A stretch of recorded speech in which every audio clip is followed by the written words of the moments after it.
Hello friends, sushi সেশনে তোমাদের সবাইকে স্বাগত। বাড়িতে হঠাৎ গেস্ট এসে পড়েছে, ভাবছেন কিভাবে খুব অল্প সময়ের মধ্যে চটজলদি একটি ভালো সুস্বাদু রেসিপি তৈরি করে নেওয়া যায়।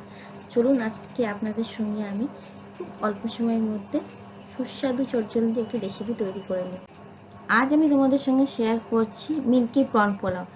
এর জন্য লাগছে গোবিন্দভোগ চাল 300 গ্রাম, চিংড়ি মাছ 300 গ্রাম মিডিয়াম সাইজের, আর লাগছে কাজু কিশমিশ অল্প, তেজপাতা, গোটা গরম মশলা অল্প নিয়েছি। এখানে আদা রসুনের পেস্ট 2 চামচ, আর নিয়েছি নারকেলের দুধ 1 বাটি। প্রথমে আমি চিংড়ি মাছগুলোকে হলুদ নুন মাখানো কড়াইয়ের মধ্যে তেল দিয়ে চিংড়ি মাছগুলোকে লাল লাল করে আমি ভেজে নিয়েছি বন্ধুরা। তারপরে দিয়ে দিলাম কড়াইতে 1 চামচ মতো ঘি। তার মধ্যে আমি দিয়ে দেব কাজু কিশমিশগুলোকে হালকা করে সামান্য অল্প একটু নাড়িয়ে চাড়িয়ে তুলে নেবেন বন্ধুরা, বেশি লাল করে ভেজে রাখার দরকার নেই। আর দেখুন কাজু কিশমিশটা ভাজা হয়ে গেছে এখানে আমার। সেই তেল আমি দিয়ে দেব গোটা গরম মশলা। এখানে আমি গোটা গরম মশলা আর তেজপাতা দিয়েছি বন্ধুরা,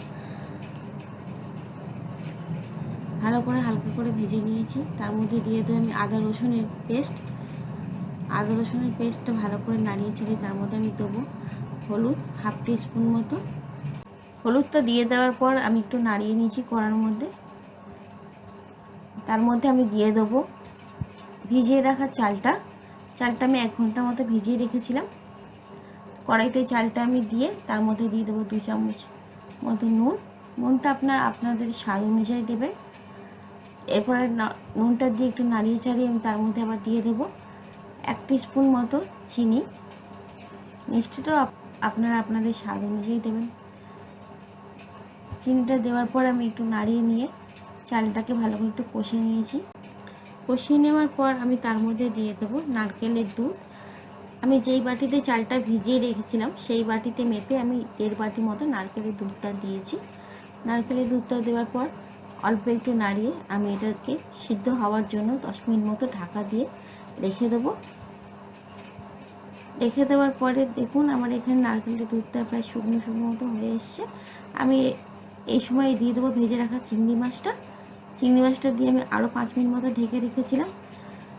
ঢাকনাটা খুলে দেখুন বন্ধুরা পোলাওটা মোটামুটি রেডি হয়ে এসছে। এবারে আমি ফ্লেমটাকে বন্ধ করে দেবো।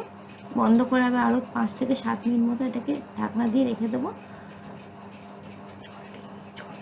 জল দেবেন না বন্ধুরা, এর মধ্যে আমি জল 1 ফোঁটাও ইউজ করিনি, আমি শুধু দুধের মধ্যে এটা করেছি। দেখুন আমার পোলাওটা এখানে পুরোপুরি রেডি হয়ে গেছে আর ভীষণ খুব ঝরঝরে হয়েছে। চালটা আমার একটুও ভাঙিনি, দেখতেও খুব সুন্দর হয়েছে। ভিডিওটি ভালো লাগলে অবশ্যই আপনারা লাইক, শেয়ার আর কমেন্ট করে দেবেন। আমার চ্যানেলটিকে সাবস্ক্রাইব করে দেবেন আর ভিডিওটি দেখার জন্য থ্যাংক ইউ।